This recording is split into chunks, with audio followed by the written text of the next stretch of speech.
કેમ છો મિત્રો? આજે અહીંયા હું ડુંગળી ટોમેટોની ચટણી સાથે અપ્પમ બનાવીશ. તેના માટે સૌપ્રથમ આપણે એક વાટકી ચોખા લઈ ધોઈ અને પલાળી રાખીશું. ચોખા અહીંયા કોઈ પણ પ્રકારના ચાલશે. હવે આપણે કોકોનટ મિલ્ક બનાવીશું. તેના માટે લીલું નારિયેળ લઈ તેને ક્રશ કરી જરૂર પ્રમાણે પાણી ઉમેરી ક્રશ કરી અને ગાળી કોકોનટ મિલ્ક તૈયાર કરીશું. હવે મિક્સર જારમાં પલાળેલા ચોખા, રાંધેલો અડધી વાટકી ભાત અને 2 થી 3 નંગ કિનાર વગરની બ્રેડ ઉમેરી જરૂર પ્રમાણે કોકોનટ મિલ્ક ઉમેરી ખીરું બનાવી લઈશું. ખીરાને બાઉલમાં કાઢી ઢાંકી અને આથો આવવા માટે 6 થી 7 કલાક માટે મૂકી રાખીશું. આપણે અહીંયા ડુંગળી ટામેટાની ચટણી બનાવીશું. તેના માટે એક કડાઈમાં 2 ચમચી જેટલું તેલ ગરમ કરી તેમાં 1 ચમચી ચણાની દાળ અને 1 ચમચી અડદની દાળ થોડી લાલ થાય ત્યાં સુધી સાતળી લઈશું.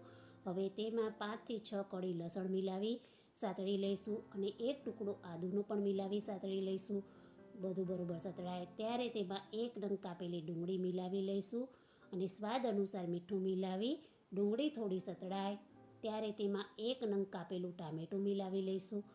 હવે તેમાં 3 થી 4 લાલ મરચાં મિલાવી લઈશું અને બધું બરોબર મિલાવી થોડું પાણી ઉમેરી ઢાંકી અને ચટણીને બરોબર ચડવા દઈશું. ચટણી ચડે અને તૈયાર થાય ત્યારે તેને ઠંડી પાડી મિક્સર જારમાં લઈ ક્રશ કરી લઈશું. ચટણી ક્રશ કરી તૈયાર કરી હવે ચટણીમાં એક વઘાર કરીશું. તેના માટે કઢાઈમાં ફરી 1 ચમચી તેલ મૂકી તેમાં જીરું અને હિંગનો વઘાર કરીશું. હવે તેમાં તૈયાર કરેલી ચટણી ઉમેરી ચટણીને વઘારી લઈશું અને ચટણી તૈયાર કરી લઈશું. હવે આપણે અપ્પમ બનાવીશું. તેના માટે એક નોનસ્ટિક પેન લઈ તેમાં 1 ટીપું તેલ મૂકી તેને ગ્રીસ કરી લઈશું અને ટીશ્યુથી સાફ કરી તૈયાર કરેલું ખીરું નોનસ્ટિક પેનમાં પાથરી પેનને ગોળ ગોળ ફેરવી અને ખીરું પોર કરી લઈશું.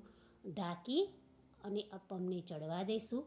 અપ્પમ ચડશે અને કિનારી છૂટી પડે ત્યારે તેને ઉતારી લઈશું અને આ જ રીતે આપણે બધા અપ્પમ તૈયાર કરી લઈશું. હવે અપ્પમ તૈયાર છે. તેને તૈયાર ડુંગળી ટામેટાની ચટણી અને લીલી ચટણી સાથે સર્વ કરીશું, જે ખાવામાં એકદમ સ્વાદિષ્ટ લાગે છે.